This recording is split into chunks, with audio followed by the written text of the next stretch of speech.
침대 위에서 아내 지은이와 내 가장 친한 친구 성훈이가 얽혀있는 장면이 눈에 들어왔다. 미안해, 민준아. 이게 우리의 선택이야. 성훈이가 그렇게 말하며 웃었다. 마치 내가 그들의 행복을 축복해야 할 사람인 양. 그 순간 세상이 무너지는 소리를 들었다. 아니, 소리는 없었다. 그냥 고요한 공허가 나를 삼켰다. 지은이는 눈물을 흘리며 옷을 주워 입었지만 그 눈물은 진심이 아니었다. 오빠, 우리 이혼하자. 성훈 오빠가 나한테 더 잘해줄 수 있어. 그녀의 목소리는 차갑게 메아리쳤다. 나는 아무 말도 하지 못했다.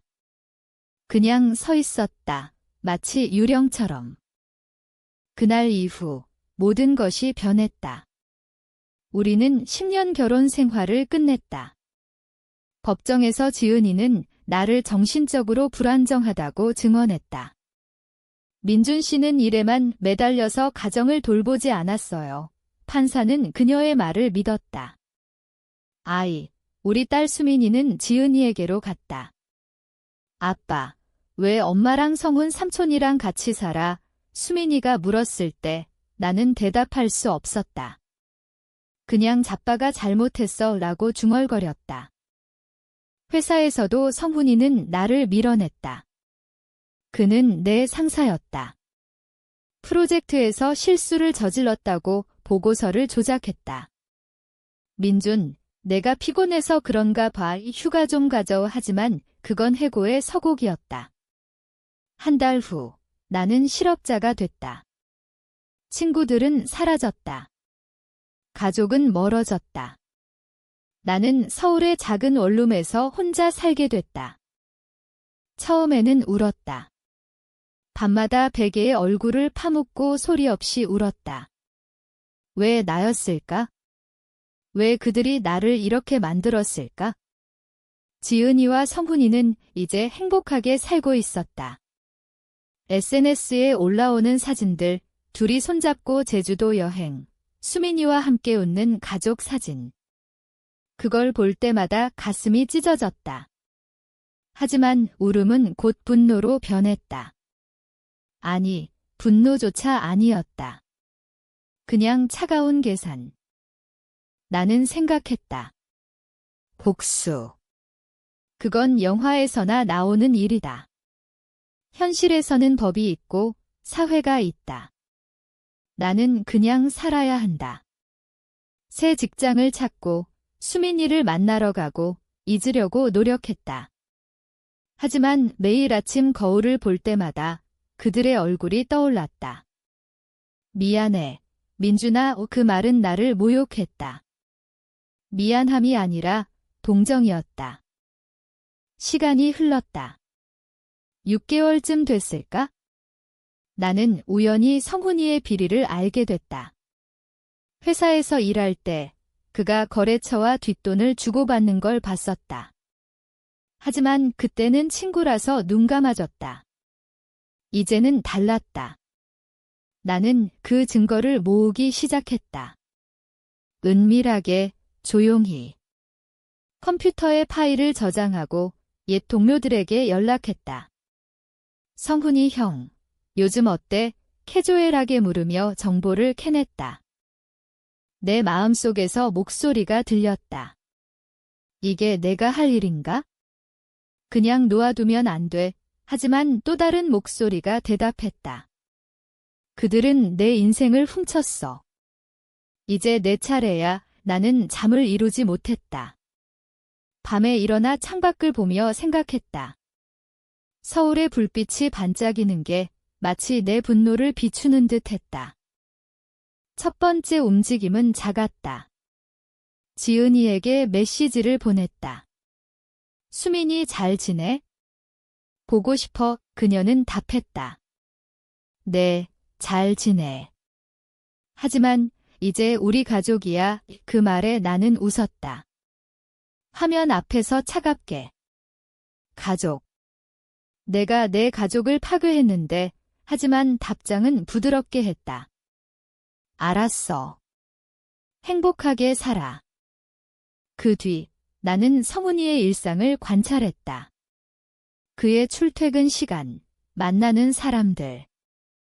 스토킹처럼 느껴졌지만 아니었다. 그냥 정보 수집이었다. 그는 여전히 회사에서 승승장구했다. 승진 소문이 돌았다. 그 소식을 들었을 때 내 손이 떨렸다. 왜 그가 행복해야 해? 내가 고통받는데. 내 심리는 점점 변했다. 처음에는 복수가 죄책감으로 느껴졌다. 나는 그런 사람이 아니야. 하지만 매일 그들의 행복을 볼 때마다 그 죄책감은 사라졌다. 대신 냉정한 논리가 자리 잡았다. 사회는 약자를 보호하지 않는다. 강자가 룰을 만든다. 이제 내가 강자가 돼야 한다. 나는 매일 일기를 썼다. 아니, 일기가 아니라 계획서였다.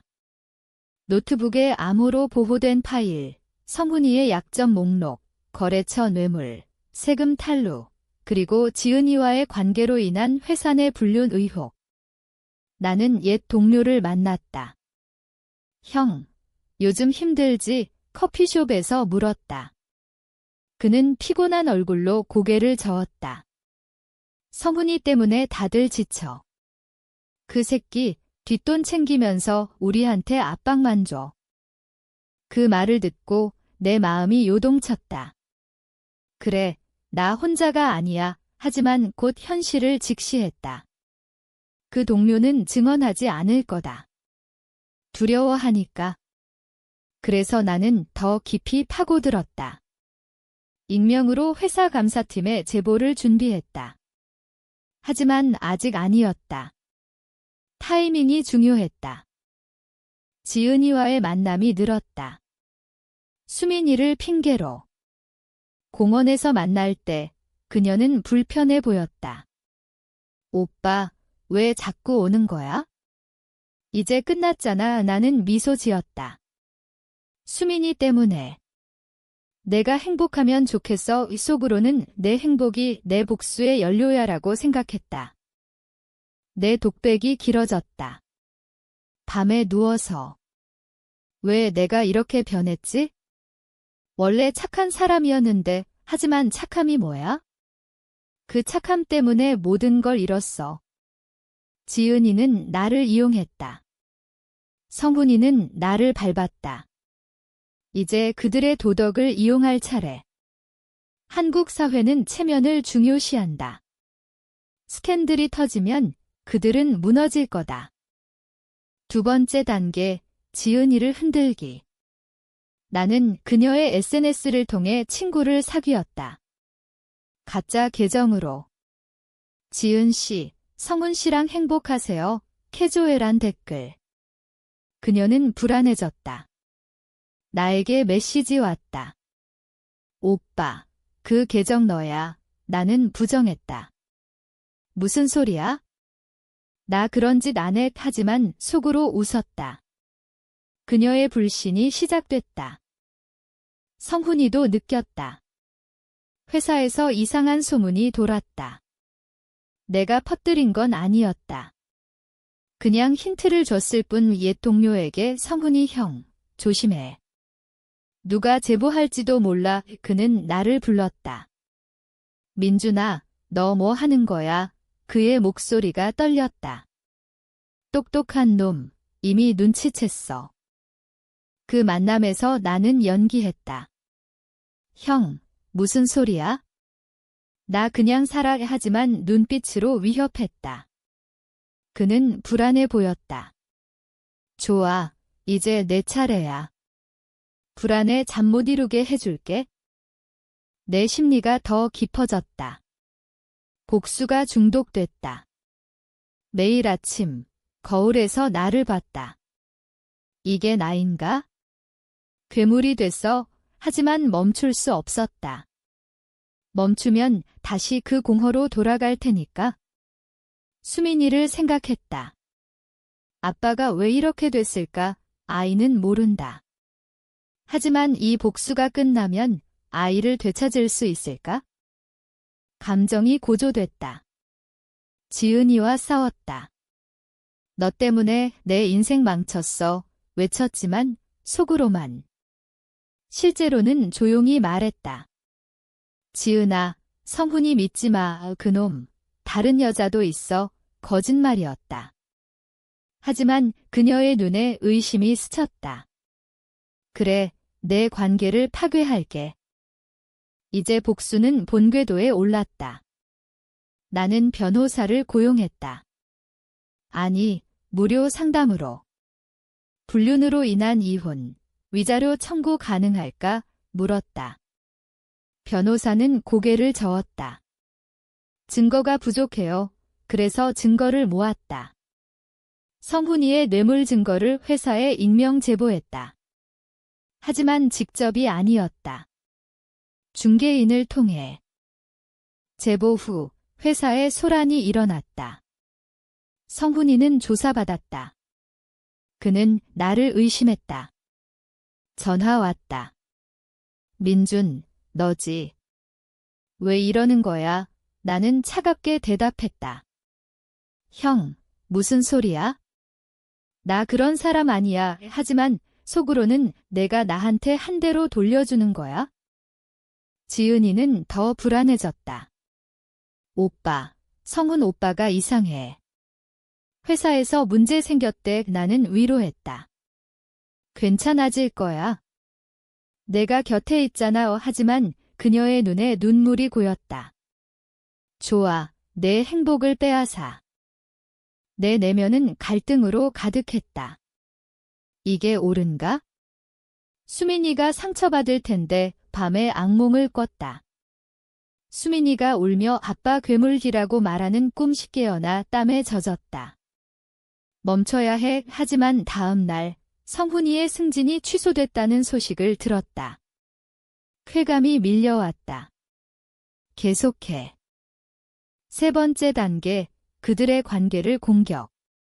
나는 지은이의 옛 친구에게 연락했다. 지은이 요즘 어때? 성훈이랑 잘 지내. 그녀는 수다를 떨었다. 나는 슬쩍 성훈이 회사에서 여자랑 엮였다는 소문 들었어 라고 던졌다. 소문이 퍼졌다. 지은이는 나에게 왔다. 오빠, 사실이야. 나는 모르겠어. 하지만 조심해 라고 했다. 성훈이는 반격했다. 똑똑한 놈, 나를 스토킹 의심으로 경찰에 신고했다. 경찰이 왔다. 김민준 씨, 박성훈 씨를 괴롭히신 적 있나요? 나는 부정했다. 증거가 없었다.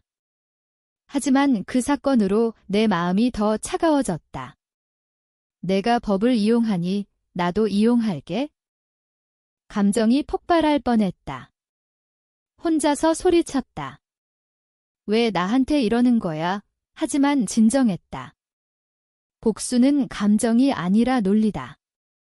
나는 더 세밀한 계획을 세웠다. 성훈이의 세금 탈루 증거를 세무서에 제보. 내 변형이 느껴졌다. 친구를 만나도 웃지 않았다. 민준아, 너 변했어. 그 말에 나는 그래, 내 덕분에라고 생각했다. 복수가 절정으로 치달았다. 성훈이는 회사에서 정직됐다. 지은이는 스트레스로 병원에 갔다. 수민이는 엄마 아파라고 울었다. 나는 아이를 안아주며 미안해. 하지만 필요해라고 속으로 중얼거렸다. 내 내면은 찢어졌다. 이게 복수인가? 고통 주는 거, 하지만 멈출 수 없었다. 이미 너무 멀리 왔다. 지은이가 나에게 왔다. 오빠, 도와줘. 성훈 오빠가 망할 것 같아. 나는 돼 나한테? 라고 물었다. 그녀는 울었다. 너밖에 없어. 그 순간 유혹됐다. 용서할까? 하지만 떠올렸다. 그들의 배신. 미안해. 민준아, 이 그 말 나는 거절했다. 내 선택이야. 성훈이는 나를 찾아왔다. 민준, 그만해. 우리가 잘못했어. 그의 눈에 공포가 보였다. 똑똑한 놈, 이제야 깨달았어. 나는 형, 나 아무것도 안 했어 라고 했다. 하지만 눈빛으로 끝나지 않았어 라고 전달했다. 네 번째 단계, 최종 타격. 나는 불륜 증거를 언론에 흘렸다. 익명으로. 스캔들이 터졌다. 성훈이는 해고, 지은이는 사회적 매장. 내 심리가 무너졌다. 밤에 울었다. 나는 누구야? 괴물인가? 하지만 쾌감도 있었다. 그들은 고통받아야 해. 모든 게 무너졌다. 성훈이는 파산 직전, 지은이는 우울증. 수민이는 나에게 왔다. 아빠, 엄마 왜 그래? 나는 안아주며 아빠 때문이야 라고 생각했다. 하지만 후회가 밀려왔다. 이게 승리인가? 내 인생은 친구들은 나를 피했다. 가족은 너 미쳤어 라고 했다. 다섯 번째 단계, 마무리. 나는 성훈이를 만나 끝났어 라고 했다. 그는 왜 이렇게까지 물었다. 나는 내가 시작했으니까 대답했다. 내 독백이 끝없이 이어졌다. 복수가 나를 구했나? 아니, 파괴했어. 감정이 폭풍처럼 몰아쳤다. 마지막으로 나는 혼자 서 있었다. 서울의 밤거리를 걷다. 그들의 삶은 망가졌지만 내 삶도 그랬다. 수민이는 아빠, 행복해? 물었다. 나는 대답하지 못했다. 복수는 끝났다. 하지만 내 마음속에 남은 건 공허. 이게 옳았나? 이제 당신은 어떻게 생각하나?